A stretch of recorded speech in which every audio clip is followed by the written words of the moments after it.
I can't get that fired up to the point where I'm bumping coach and it's getting him off balance and stuff. So that's part I love about him. I mean, the guy's all in. You know, just sometimes I have to be the policeman.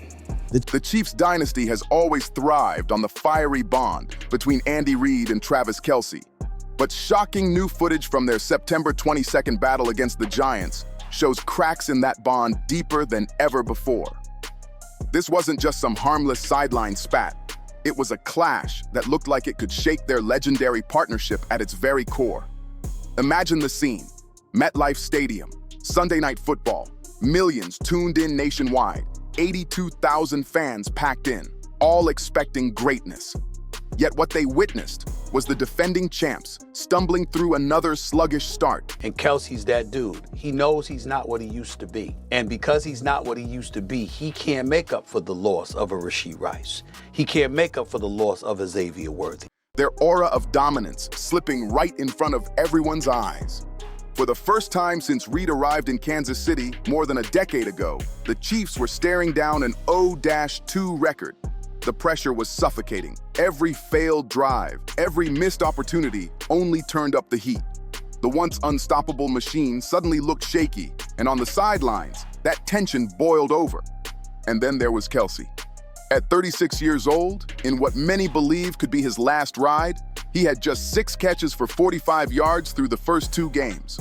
Those aren't just poor numbers. They're the kind of stats that scream decline for a player who once redefined the tight end position and became Patrick Mahomes' ultimate weapon. You could see the frustration written all over him. From his wild hand gestures in team meetings to his stormy demeanor on the bench, it was clear this was a man battling both the opponent and Father Time. Some analysts even whispered that his age and slipping influence were fueling these outbursts, proof that Kelce knows he can't bend games to his will the way he used to. And that realization? It might just be tearing apart the very foundation of the Chiefs dynasty. The game started with promise, but as the first half dragged on, the Chiefs' offense collapsed, drive after drive ending in punts, field goals, or worse. It is Travis Kelce. Now, is it toxic, Amina? It is, but it's effective though. And I think this is a sign that frustration is mounting. By halftime, they had just 130 total yards, while Giants defensive coordinator Wink Martindale's aggressive blitzes and tight coverage left Mahomes looking rattled and confused. With the Chiefs trailing, the tension finally snapped. NBC's cameras caught the moment that would dominate headlines: Travis Kelce exploding in frustration. He wasn't just mad at the play calling, but also at his own struggles and the team's failure to execute when it mattered. His voice cut through the stadium noise as he unleashed an emotional tirade that shocked everyone watching. But the real shock came in how Andy Reid handled it. Known for calm, measured leadership, Reid's clash with Kelce showed a side of him nobody had seen before. Forceful, heated, and visibly frustrated. It was a rare crack in the coach's steady persona, and it instantly became one of the most talked about moments of the NFL season. To grasp the weight of that night, you have to see the bigger picture.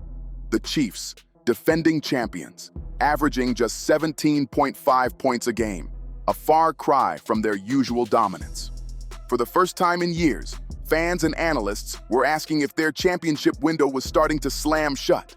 Even Mahomes, usually cool under pressure, looked like the weight of the season was finally getting to him. Mahomes' completion rate had dipped to just 62.5% through 3 games, well below his usual standards and a clear sign of timing issues in the passing game. The run game wasn't helping either, with Isaiah Pacheco held under 50 yards in 2 of the first 3 matchups. What about? He caught me when I wasn't looking. I saw that. It's a fumble. That was another turnover. Yeah, he didn't know that. Your play sheet. He didn't know I was going to go that far. Right. So he came over and gave me a hug. So sorry about that. But you know what? He just wants to be on the field and he wants to play. That forced the Chiefs to lean on a shaky passing attack that looked nothing like the powerhouse fans were used to. For Kelce, these struggles cut deeper than stats. At 36, with whispers about retirement growing louder, every snap felt like it could be part of his farewell tour. This wasn't just about winning games. It was about proving his legendary career was still on his terms. Off the field, the pressure doubled. His high-profile relationship with Taylor Swift had pushed him into a global spotlight far beyond football. Suddenly, it wasn't just about practices and game plans. It was media interviews, podcast commitments, and the non-stop glare of celebrity culture. Critics started asking if his focus was slipping, if fame had started to chip away at the work ethic that made him elite. Against the Giants, all of that weight, career legacy, aging body, celebrity spotlight, finally boiled over in dramatic fashion. What fans saw on the sidelines wasn't just frustration from a bad game. It was a superstar battling the pressure of a career, a relationship, and a reputation all colliding at once. The clash exploded late in the first half after the Chiefs managed just 2 field goals on 6 drives and a pathetic 130 total yards. As the offense trudged to the sideline following yet another failed series, weeks of pent-up frustration finally burst in shocking fashion. For the first time in their partnership, it wasn't Kelce sparking the confrontation, it was Andy Reid. The 67-year-old coach, visibly fed up with the team's collapse and Kelce's outbursts, stepped forward and delivered what witnesses described as a chest-to-chest bump that nearly knocked the 250-pound tight end off balance. The role reversal stunned everyone. Reid had always been the steady hand, the calm figure in the storm, but now he was the one sending a physical wake-up call. The whole exchange lasted seconds, but its impact was massive, instantly altering how fans and analysts viewed their decade-long relationship. Cameras caught every angle. Reid's animated gestures, Kelce's shocked expression, and teammates quickly moving in to separate the two before things spiraled. I can't get that fired up to the point where I'm bumping coach and it's getting him off balance and stuff. When he stumbled, I was just like, oh, in my head. Or even, let's be honest, the yelling in his face too is over the top. I think there's better ways to handle this retrospectively. Yeah, I know. I'm a passionate guy. What made it unforgettable was the look on Kelce's face. Pure disbelief that his longtime mentor and father figure had crossed that line. Though both men quickly regrouped with the professionalism that defined their bond, the moment left a mark that would shadow the rest of the season.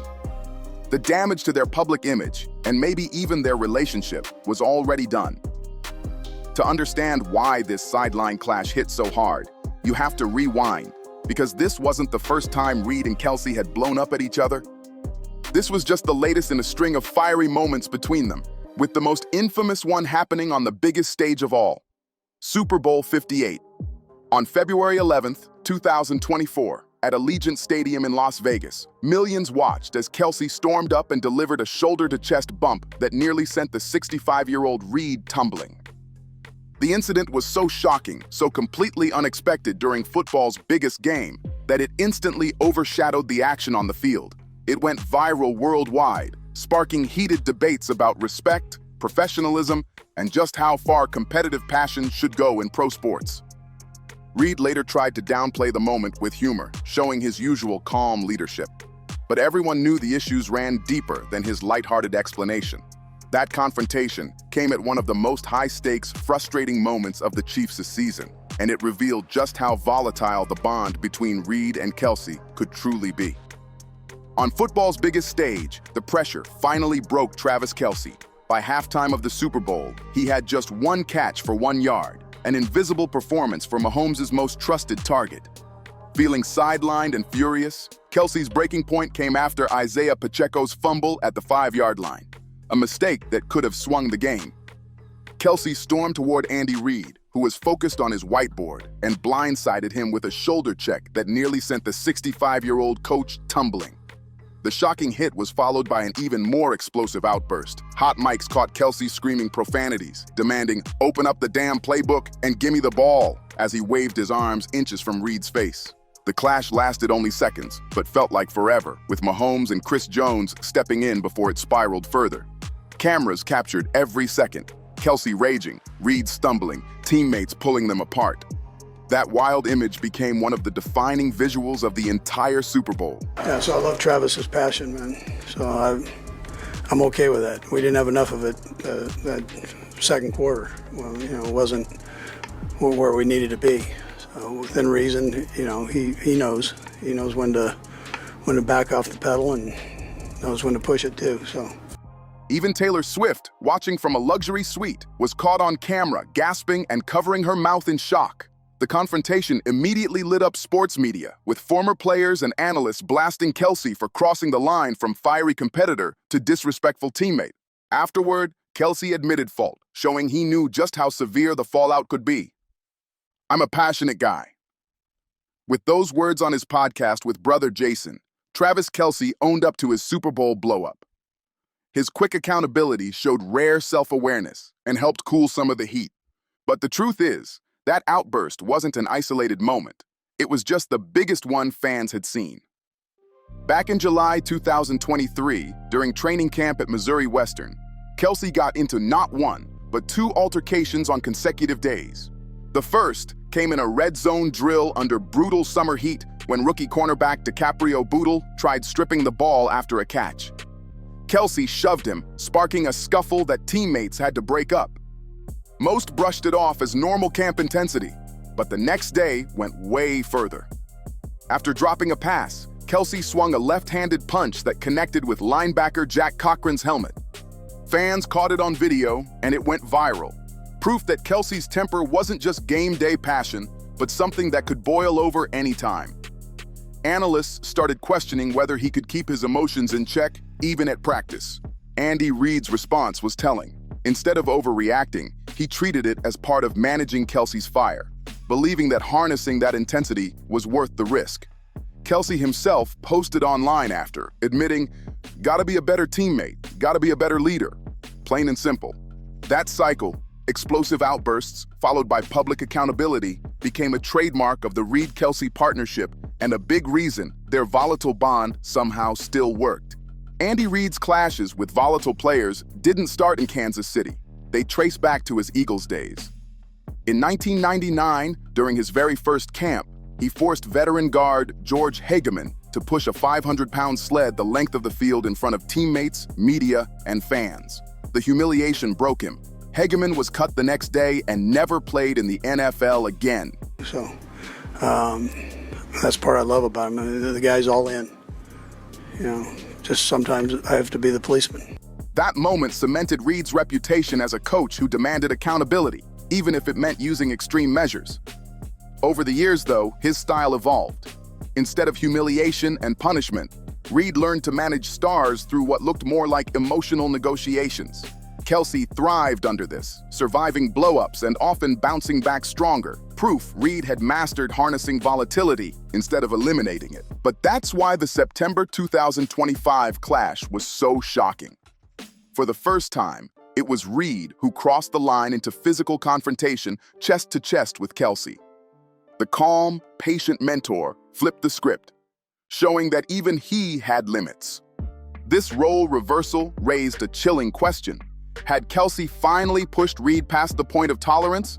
Cameras showed a coach and a star tight end locked in a moment that could redefine their entire partnership. The immediate aftermath? A PR masterclass in crisis control. Both men smoothed it over quickly, but the cracks were visible, and analysts warned this wasn't just another sideline spat. It was a warning sign for the Chiefs' future. After the sideline clash, both men scrambled to control the narrative. Reid set the tone at the post-game presser, using calm but firm words to downplay what millions had seen live. Yet beneath the polished statements, it was clear this incident cut deeper than past flare-ups. Unlike the Super Bowl outburst, where Kelce quickly took blame, this time he went silent. He slipped out of the locker room before reporters arrived, avoided interviews, and let the story swirl without his voice. For a player who normally thrives in the spotlight, that silence spoke volumes. The timing made it worse. Kansas City had become the first defending champion since the '99 Broncos to start 0-2, raising questions about whether their dynasty was slipping away. The struggles weren't just early season rust, they were signs of a deeper identity crisis. Kelce's numbers through 3 games told the story. 10 catches on 17 targets, 134 yards, just 1 touchdown. For any other tight end, solid. For Kelce, a steep drop from the dominance that defined him for a decade. At 36, the wear and tear was obvious, and whispers about retirement grew louder. With his contract expiring after 2025, every game felt like part of a farewell tour. That made the confrontation sting even more. It wasn't just about a bad night. It was about whether one of the NFL's most iconic partnerships was finally reaching its breaking point. For Chiefs fans, the thought that Reid and Kelce's legendary partnership could end not in glory, but in sideline clashes and public meltdowns was chilling. Inside the locker room, Patrick Mahomes rushed to defend them, stressing the love and respect between coach and tight end. But even his words hinted at strain, like the team was getting used to living with constant fireworks between the two. The timing made it all the more significant. Reid, famous for managing fiery stars from Donovan McNabb and Terrell Owens in Philly to Mahomes in KC, had always kept control. The fact he felt pushed to physically confront Kelce suggested his old methods might be running out of steam. Ironically, the clash lit a spark. The Chiefs stormed back to crush the Giants 22-9, with the offense finally clicking. In the short term, the explosion looked like fuel. But experts warned that emotional showdowns can leave scars, breeding resentment and trust issues that don't heal so easily. And with Kelce making $14 million a year and Reid one of the highest-paid coaches in the league, the Chiefs can't afford a fracture at the top. Choosing between them, or risking the fallout of more clashes, could threaten the entire championship window. What's clear now is that September 22nd wasn't just another heated moment. It left fans, analysts, and even teammates asking the same burning question: is this partnership broken beyond repair? If you enjoyed watching this video, don't forget to subscribe, like, share, and comment, and stay tuned for more.